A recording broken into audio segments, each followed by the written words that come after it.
Ari chaqqanda. Ari va shunga o'xshash zaharli hasharotlar chaqqanda tabiatning quyidagi ne'matlaridan foydalanish mumkin. Gulxayri. Altia lekarstvenная. Bu o'simlikning urug'ini ezib, suv qo'shilgan sirka bilan aralashtirib, ari chaqqan joyga surtilsa, shishini qaytarib og'riqni qoldiradi. Abu Ali ibn Sino petrushkadan ezib olingan sharbatni ari chaqqan joyga surtib yaxshi natijalar olgan. Abu Rayhon Beruniyning yozishicha, Abul Hasan at-Turunji boshqa o'simlik Zirai karmon ayvon stoloviyni ishlatgan. Zirai karmon bu o'simlik O'zbekistonning sug'oriladigan yerlarida va bog'larida o'sadi.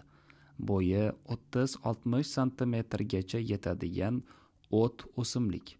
Poyasi tik o'suvchi, gullari mayda, oyoq yoki och benafsha rangda.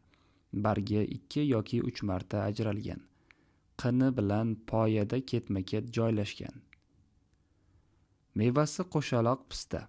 O'simlik mevasini uzum vinosida damlab, ari chaqqan joyga surtilgan.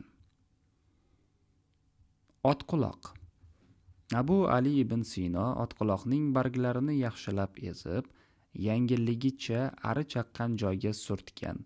Bargining shirasi ari zaharini so'radi, og'riqni qoldiradi, shishning oldini oladi.